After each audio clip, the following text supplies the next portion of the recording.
Hello, Fearless Gamers. Matt here for Fearless Games, and today we are down at the local hobby shop called Brothers Grimm, and I'm here with press ganger Anthony Rossio.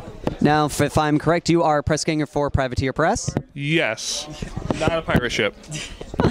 And so, primarily, as most people on the channel are aware, Privateer Press is one of their bigger games out there. Well, their only game is Warmachine and Hordes. Warmachine and Hordes, yeah. Those are the two flagship games that pretty much everything else revolves around. Yes, and as far as I'm aware, it's this game that's a steampunk game set in a world called the Iron Kingdoms, if I'm correct. Yes, you are. Okay, and what factions are there in this game? There are currently about, I think there are now 11 factions. There are 5 for the original Warmachine game, 4 for Hordes, and then an additional kind of sub-factions called Mercs and Minions, who will work for the other factions. Okay, and so now why would, say, any of the viewers out there would want to play Warmachine over, say, something like, like Warhammer 40K or Battlefleet Gothic or Flames of War, stuff like that? Warmachine is a nice game that has it can be stretched to extremes. You can play very small games with it, you can play big games with it. It has a very low-cost introductory price. If you want to get a few models together, a battle box, and then some accessories, you'd have what you need to play forever. You would never have to buy another model, and you can go from there. It also has some of the best-looking models out there, definitely in league with the competitors. Okay. And the rule set is very clean and very structured. They've done a very excellent job with balancing the game. You won't find a better balanced game out there, in my opinion, as far as war games go. Yes, and actually, just to show just how easy this game is, we are going to now do a demo game with someone in the gaming store that has never played a war game in his life. So this is going to be very much an introduction of the game to someone, and you can also see just how easy it is to learn this game. So we will not waste any more time and get right to it. Alright, we have here a simple battle box game. I have my Sear Forge models, and I've let my friend here, my Kador models. I've set up a very basic table for us to play over. We have a hill and 2 linear obstacles. I'm going to walk him through my turn first, so that he can take his turn, see what I do, and I'll explain the rules as I go along. We have your Warcaster. They control your battle group. It's going to be your Warjacks. And he's able to also cast spells. You have your spells on your spell list. Now, a Warcaster can move on his own, he can run on his own, and he can charge on his own. If I want to move, I look at my speed value on my card, I move that many inches. If I want to run, I can double that. If I want to charge, which means I can move and then make an attack afterwards, I've moved my speed value plus 3 inches. In order for my Warjacks to move, they need focus. Your Warcaster has 6 focus, mine has 5. This is sort of like their magic power. So in order for me to start, I want to figure out, do I want my Warjacks to do anything this turn? In my case, I have a lot of slow models, so I'm going to want them to move. So I'm going to take my focus, I'm going to place 1 on each of these Warjacks. So out of a total of 5, I have 1 left. Okay. Now I start my turn in earnest. Each model activates individually. So each Warjack moves on its own, and the Warcaster moves on their own. I'm going to start with this gunner. He has to spend a focus to run. He can walk normally, he can move his speed, which is 5 inches. But if I want to run or charge, I need to spend a focus. That's what makes the difference between Warjacks and Warcasters. So I'm going to spend the focus off of him. I'm going to run him 10 inches. I'm going to do the same for this one. 10 inches. Okay. And the same for this one. 10 inches. Now I'm going to activate the driller. Same thing. I'm going to run 10 inches. And now Gordon. Gordon doesn't need to spend the focus to run, so I'm just going to run him. He's speed 4, so he moves 8 inches. Right. And that's the end of my turn. The focus that I did not spend on Gordon at the beginning of his turn stays on him. That's important because it adds to his arm. At any time? You can spend it any time when I activate him, but I had really nothing to do with it. Okay. So it's just going to sit there. And that'll be your turn. Alright, so the first thing you want to do is you want to try and figure out what you want to do with your warjacks. Now, we're still pretty far apart. Order of fried ravioli. There's really nothing that we're going to be able to do to each other right now. Okay. You do have a destroyer. He has a ranged weapon. You might want to be able to move forward. And what is the... This is an extra token. Okay. We really want to get into position to start fighting. Okay. So, Sorcerer can run for free if she wants to, but these need focus in order to run. Either I'm gonna have to go over there and get my Okay. So she has 6 to distribute. Where would you like to put them? food and I'll buy cash on him and I'll be a nice guy. So it was like I'm damned if I do. I guess I'll put... I guess I can do... Now, if they run, they can't do anything else. Okay. I'll get it back in central pay. Now, I don't have to put them all... Do I have to put all the focus out? Or Yes, you have to put it all out right now. then I'll do, I guess, 20. Okay. So now what would you like to do with the warjacks, the robots? I guess I'd like to run with them. Okay. It like So you're going to processes and then you get look at his speed value. Look in your eye. It's just like You go to the Juggernaut model card, and it says 4. So in That order to means run, I can move him. If it doubles it, that means I can move him 8. yes, it does. You gotta spend a focus to do that. Okay. You can take your tape measure. Read out 8 inches.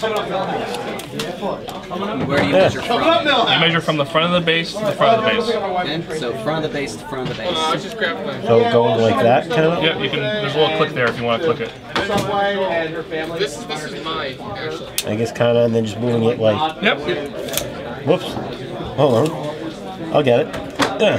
Stay down. And then go from 8 to move it to... There you go. Yep. That focus would stay on him. Okay. Yeah, the extra one stays on. Yes, it does. All right. And then I will do the same thing, I guess, with that guy. Okay. I will run him as well, spend a focus to do that. Okay. I will, I guess he will also go 8 inches. Okay. Yeah, that's right. But And instead of just he being, will also hey, go to the why same don't I spot. just take the Okay. train And that will in, go with him. meet you And guys at the doctor's office, I don't think I want to do anything and with, put it back on Okay, that's fine. access around and go back home. I guess, her Her grandmother is yet. So I think that will be it. Okay. I don't know if you're ready to do this. Now, back to my turn. All the focus that was on anything comes off.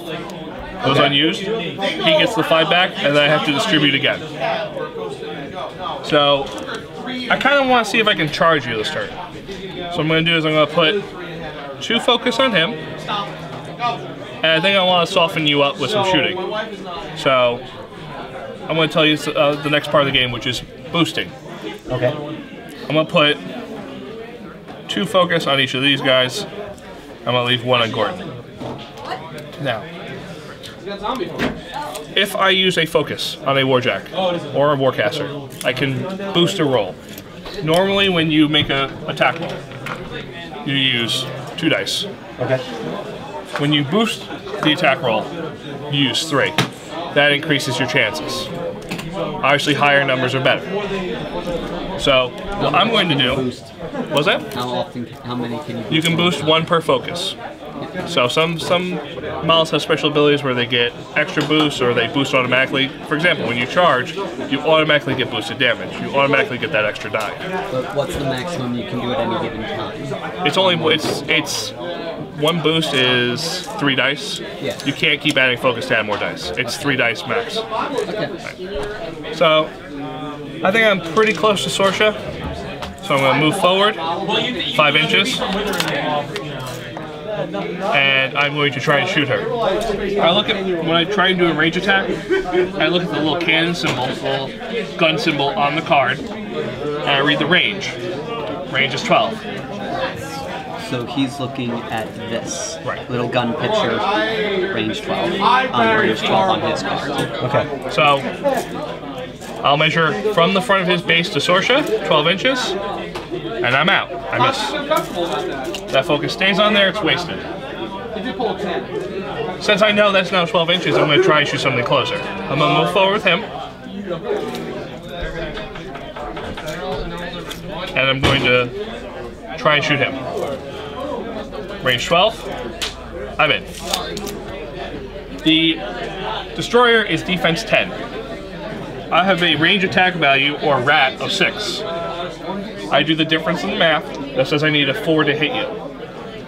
I think I can roll a 4 on 2 dice, so I'm going to try. That means I'm going to keep this focus right here on him for now. I miss! Because that's how that works. I should have boosted it.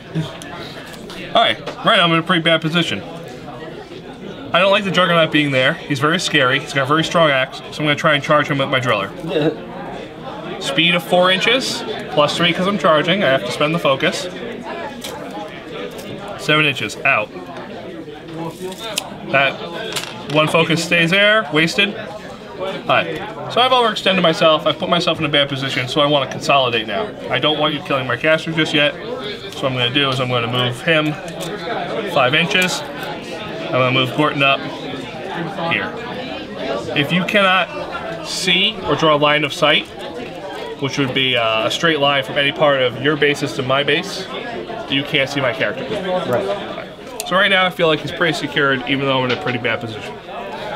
Now we would go back to your turn. All the focus that's on your Warjacks comes off as well. It comes off the sorcerer tip, and she gets all 6 back. Okay. So now she gets all 6 back, and she gets to distribute it again, like we did at the beginning of the first one. I think I'm comfortable with doing it the same way I did it before. Okay. 2, 2, and 2, I guess. Okay. Alright, so now what do you want to do with your Warjacks? I guess would it be beneficial at this point for me to charge? It would. Now look at your speed value. Both those Warjacks are speed 4. So you have to figure out, am I within range to charge? Do I have 7 inches, which would be 4 plus 3, to get there and attack? You get a ½ inch of melee room. You get a ½ inch of wiggle room in this. Okay. So do you think this is 7 inches? I think it is. Alright, so then you would activate the Juggernaut. You say, I'm activating the Juggernaut. I'm going to activate Juggernaut. Spend a focus to charge. You measure 7 inches. Here, I'll set you up there. From the front of his base to, you can get in there. Front of his base to my base. You did it. Okay, so he's there now. Hi. Okay. Now you get to make an attack. My Warjack is defense 9. Your melee attack is 6. Melee attack MAT, Matt. Okay. When we shorten that to. Not this Matt, but this Matt. So you need the difference being 3. You need to roll a 3 on 2 dice to try and hit me. You still have a focus left on the Warjack. I keep it. You hit. Alright. So now that you've charged, you get an extra die. It's boosted because you hit with the charge attack. That's the bonus of charging. Not only does it get you there faster, but you hit harder.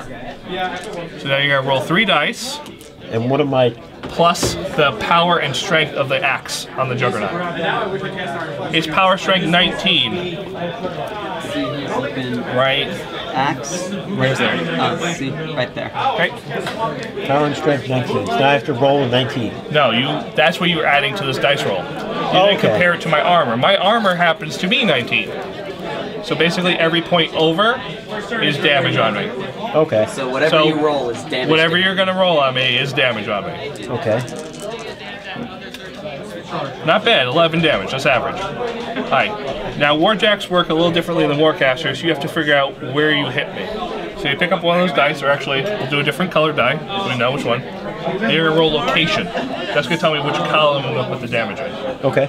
Okay, so roll the die. 3. So I'm going to do 11 damage to my 3.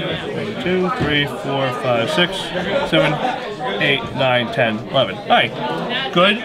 You didn't take out any of my systems. These little letters here correlate to different systems on the Warjack. One of them is my left arm, or my right arm, one of those is my left arm, one of those. And that determines, if you take out my right arm, I only get 1 die to hit you with the right arm. Right. If you take out my left arm, I only get 1 die to hit you as opposed to 2. the left arm. Okay. Right. If you take out my C, which is my cortex, I can't give him focus anymore. If you take out my movement, I become defense 7. Okay. So the more banged up your Warjacks get, the worse they are. Now you have your fist too. You get this. You get all your initial melee attacks for free. So you get the axe and you get the fist. So you can roll for the fist now. Okay. Right. So it's 2 dice again. You need a 3 to hit. Hit. And now it's the power strength of the fist. 15. 15. So it's a difference of 4. You still have a focus on there. You can either boost this damage roll, and then you'll subtract 4 from the die roll, or you can buy extra attacks with it. So you can get a whole nother attack with the axe, which will be straight damage. I'm gonna take the extra attack. That's the right choice. All right, so then you're still doing the fist though. So you're gonna roll the dice minus 4. Okay, so that's 3 damage to my 5. 1, 2, 3. All right. And now you're gonna buy an extra attack with the axe. So you take the focus off. You want Nope. Put it. It goes off to the side. You roll for this extra attack, so you need a 3 to hit again. Hit. And now straight damage again. And this one you would get 2 dice again because it's not a charge attack. Okay. So 7 to my, you pick up the black die and roll it. 7 damage to my 3. I mark that down. 1, 2, 3, 4, 5, 6, 7. Alright. You took out my cortex. I can no longer give this jack focus. Okay. That's really bad for me. That means I basically can't buy attacks, I can't boost attacks, I can't charge. So you've pretty much crippled him. Okay. I'll get my initial attacks, but that's it. Okay. Alright. So let's move on to the next model. You have your destroyer still. What would you like to do with the destroyer? I will, I guess, charge with him as well. Okay. Where are you going to charge?